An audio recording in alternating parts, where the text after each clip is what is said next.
एक पिता अपनी बच्ची की लाड प्यार से परवरिश ही नहीं करता है, बल्कि उसे पढ़ा लिखा कर योग्य भी बनाता है।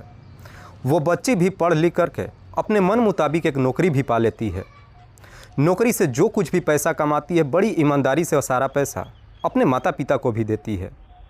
पर एक दिन हर रोज़ की तरह जब ड्यूटी के लिए निकलती है, उसके बाद से दोबारा कभी घर ही वापस नहीं आती है। इधर पिता अपनी बच्ची की हर जगहों पर तलाश करता है। लगभग 20 दिन का समय गुजर जाता है और आखिरकार 20 दिनों बाद एक ऐसी सच्चाई मालूम चलती है जिसे सुनने के बाद हर कोई हैरान रह जाता है। वाकई में दोस्तों, आज की जो कहानी है ये आपको भी सोचने और समझने पे मजबूर कर देने वाली है। नमस्कार, आदाब, मैं हशमुद्दीन और आप देख रहे हैं सफ़र क्राइम तक। आज की जो सच्ची घटना मैं आपको सुनाने वाला हूँ, ये घटना है उत्तराखंड प्रदेश की। उत्तराखंड का एक ज़िला पड़ता है हरिद्वार और इसी हरिद्वार का एक थाना पड़ता है रानीपुर। रानीपुर थाने के अंतर्गत एक इलाका आता है टिबड़ी। बात कर रहा हूँ मैं 26 जुलाई 2023 की सुबह सुबह। दरअसल इसी टिबड़ी के बगल में ही एक बहुत बड़ा घना जंगल है, जिसके बीचों बीच से एक रास्ता निकला हुआ है। दरअसल पिछले 2-3 दिनों से लोग जब उस रास्ते से आते जाते हैं, उन्हें कुछ दुर्गंध महसूस होती है। सबको यही लगता है कि शायद जंगल में कोई जानवर मर चुका है, ये बदबू उसी की होगी। लेकिन 26 जुलाई को जब लोगों को दुर्गंध बर्दाश्त नहीं होती है, कुछ लोग अपने नाक पर रुमाल रख करके रोड से लगभग 100 मीटर दूर अंदर जंगल में जाते हैं। जैसे ही लोग वहाँ बदबू के पास पहुँचते हैं, वहाँ का नज़ारा देख हर कोई हैरान रह जाता है। दरअसल वहाँ पे एक मानव शरीर का कंकाल पड़ा हुआ था। लोग जैसे इस तरह की नज़ारा देखते हैं, इस बात की जानकारी नज़दीकी थाने में देते हैं। इधर पुलिस को जैसे ही सूचना मिलती है, पुलिस अपने टीम के साथ घटनास्थल पर पहुंचती है और सबसे पहले डेड बॉडी को चेक करती है। वो डेड बॉडी इस प्रकार से सड़ गल चुका था कि सिवाय वहां पे उसका कंकाल के अलावा और कुछ भी नहीं था। पुलिस जब घटनास्थल की मुआयना करती है तो वहाँ बगल में एक महिला का कपड़ा मिलता है, जिसे देख पुलिस अंदाज़ा लगाती है कि शायद मरने वाली एक महिला है। पुलिस घटनास्थल की बारीकी तरीके से मुआयना करती है, लेकिन वहाँ पे कोई भी ऐसा प्रमाण पत्र नहीं मिलता है जिससे मरने वाली की शिनाख्त हो सके। इसीलिए पुलिस उस कंकाल को अपने कब्जे में लेकर पोस्टमार्टम के लिए भेज देती है। लेकिन पुलिस के सामने सबसे बड़ा चैलेंज अब ये हो जाता है कि जब तक मरने वाली महिला का शिनाख्त नहीं हो जाता, पुलिस इस केस में एक कदम आगे नहीं बढ़ सकती थी। इधर 2 दिनों बाद जब उसका पोस्टमार्टम रिपोर्ट आता है तो उसमें भी उसकी मौत का कुछ खुलासा नहीं हो पाता है। पुलिस अंदाज़ा लगाती है कि शायद जंगल में जो जानवर है, उन जानवरों का ही ये महिला शिकार हो चुकी है। हालांकि फिर भी पुलिस उस महिला के बारे में पता लगाने के लिए अगले दिन उसके कंकाल का फ़ोटो अखबार में भी प्रेषित करवाती है। पर इसके बावजूद भी ना तो कोई थाने में जाता है और ना ही उस महिला के बारे में कुछ पूछताछ करता है। धीरे धीरे लगभग 20 दिन का समय गुजर जाता है। तभी 20 दिन बाद 30 जुलाई 2023 को एक व्यक्ति अपनी बेटी के साथ सिडकुल थाने में पहुंचता है। पुलिस वालों से कहता है कि साहब, मेरा नाम राम प्रसाद है और मैं उत्तर प्रदेश बिजनौर के कस्बा किरतपुर का रहने वाला हूं और ये मेरी बेटी है परवीना। राम प्रसाद अपने पास से एक फ़ोटो लेकर के पुलिस को दिखाते हुए कहता है कि साहब, ये मेरी बेटी है जिसका नाम है रवीना। रवीना जिसकी उम्र है लगभग 23 साल के आसपास। राम प्रसाद पुलिस वालों से कहता है कि साहब, मेरी बेटी 11 जुलाई से ही लापता है। मैंने हर जगहों पर उसकी तलाश कर लिया है, लेकिन उसका कहीं कुछ पता नहीं चल रहा है। मैं उसके नंबर पे जब फ़ोन कर रहा हूँ, उसका नंबर भी स्विच ऑफ बता रहा है। जैसे ही वो फ़ोटो सिडकुल पुलिस थाने को दिखाता है, पुलिस राम प्रसाद और उसकी बेटी को रानीपुर थाने में भेजती है। पुलिस राम प्रसाद से कहती है कि रामपुर थाने में जाइए, वहाँ की पुलिस को एक महिला के कंकाल बरामद हुआ है, जा कर के वहाँ पर पूछताछ कीजिए। राम प्रसाद अपनी बेटी को लेकर रानीपुर थाने में जाता है और जा कर के रवीना का फ़ोटो पुलिस को दिखाता है।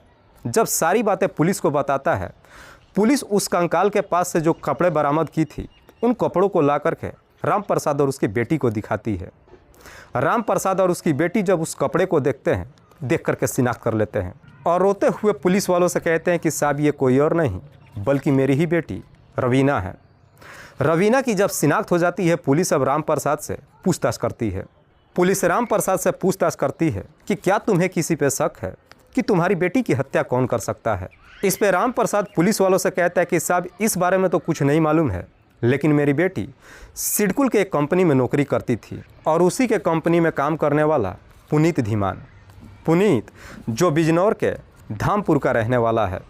दरअसल मेरी बेटी और पुनीत के बीच पिछले 2 सालों से दोस्ती थी। दोनों शादी भी करना चाहते थे, लेकिन किसी वजह से ये शादी नहीं हो पाई। इस केस में सबसे पहला नाम पुनीत का निकल करके आता है। पुलिस राम प्रसाद के ही तहरीर पे पुनीत के साथ साथ रवीना के भी मोबाइल नंबरों का कॉल डिटेल्स निकालती है। दोनों का जब कॉल डिटेल्स चेक करती है तो उसमें कहीं ना कहीं पुनीत संदिग्ध नज़र आता है। इसीलिए पुलिस उसी दिन ही अपने टीम के साथ धामपुर में जाती है और वहां से पुनीत को अपने कस्टडी में लेकर थाने में पहुंच जाती है। पुलिस सबसे पहले पुनीत से रवीना की हत्या के बारे में पूछताछ करती है। इस पे पुनीत पुलिस वालों से कहता है कि साहब, जब से मेरी शादी हो गई है उसके बाद से मैंने रवीना से बातचीत करना बंद कर दिया है। मुझे ये भी नहीं मालूम है कि रवीना की हत्या हो गई है। लेकिन पुनीत जैसे इस तरह की जवाब पुलिस वालों को देता है, पुलिस पूरा यकीन कर जाती है कि पुनीत सब कुछ झूठ बोल रहा है, क्योंकि पुलिस ने जब दोनों के नंबरों का कॉल डिटेल्स चेक की थी तो उसे साफ मालूम चल चुका था कि कुछ महीने पहले तक पुनीत और रवीना एक दूसरे से बातचीत करते थे। पुलिस पुनीत को धमकी देते हुए कहती है कि तुम जो कुछ भी जानते हो हमें सच सच बता दो, वरना थाने में मुर्दे भी बोलने लगते हैं। पुलिस जैसे इस तरह की पुनीत को धमकी देती है, पुनीत काफ़ी डर जाता है और आखिरकार अपनी सच्चाई कबूल कर लेता है। लेकिन पुनीत जब इस हत्या की पूरी कहानी बताता है तो वाकई में इसे सुनने के बाद हर कोई हैरान रह जाता है। दरअसल इस कहानी की शुरुआत होती है घटना से ठीक लगभग 4 साल पहले, जब पुनीत और रवीना सिडकुल के एक ही कंपनी में नौकरी करते हैं, जहां पे पुनीत सुपरवाइज़र होता है। नौकरी करने के दौरान ही पुनीत और रवीना के बीच में पहले दोस्ती होती है और फिर प्रेम प्रसंग शुरू हो जाता है।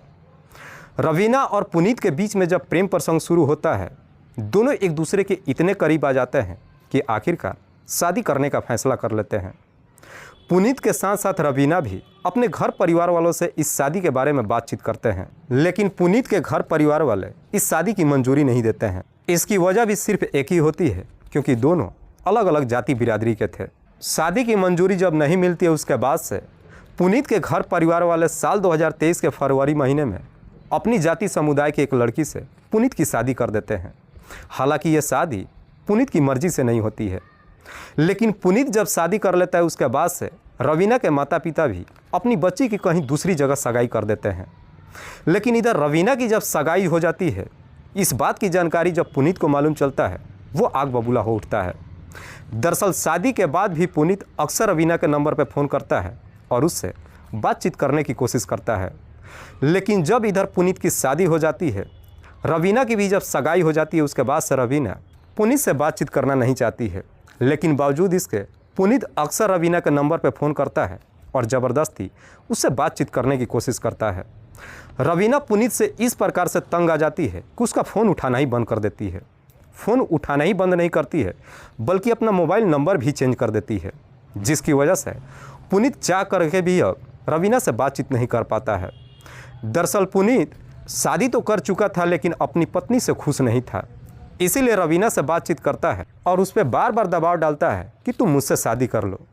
लेकिन रवीना पुनीत को सिर्फ एक ही जवाब देती है कि तुम्हारी शादी हो चुकी है, मेरी भी सगाई हो चुकी है, हम दोनों का मिलन अब किसी कीमत पे नहीं हो सकता है। लेकिन पुनीत रवीना की बात मानने के लिए तैयार ही नहीं होता है।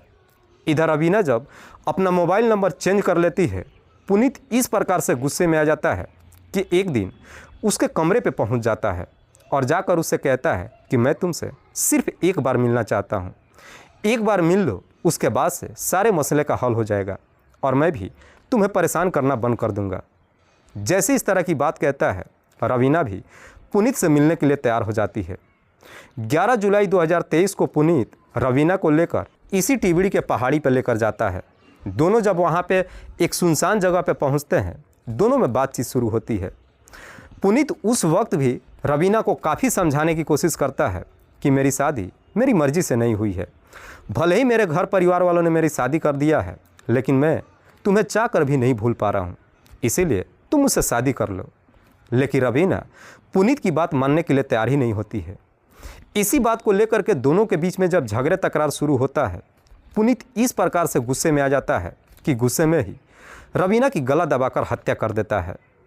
रवीना जैसे इस दुनिया को छोड़ के चली जाती है, उसके बाद से पुनीत रवीना की डेड बॉडी को लेकर जंगल में फेंक देता है और उसके मोबाइल को भी स्विच ऑफ करके अपने साथ लेकर चला आता है। वाकई में पुनीत जब ये पूरी कहानी पुलिस वालों को बताता है, पुलिस पुनीत के तहरीर पे उसे अपने कस्टडी में लेती है, अगले दिन जिला अदालत में पेश करती है, जहां से उसे जेल भेज दिया जाता है। जाते जाते मैं आपको बता दूं कि कुछ मेरे व्यूअर्स हैं जो रोज़ाना मेरे इस वीडियो को देखते ही नहीं हैं, बल्कि अपना कीमती समय निकाल कर अपना प्यार भी देते हैं, जिनमें से एक का नाम है राजेश कुमार। राजेश कुमार जो उत्तर प्रदेश बुलंदशहर के रहने वाले हैं। दूसरे मेरे व्यूअर है मोहम्मद आरिफ जो रहने वाले तो वैसे दिल्ली के हैं, लेकिन कतर में रहकर अपनी नौकरी करते हैं और वहीं से मेरी इस कहानी को भी सुनते हैं। कल फिर मिलते हैं एक और नई सच्ची घटना के साथ। तब तक के लिए जय हिंद, जय भारत।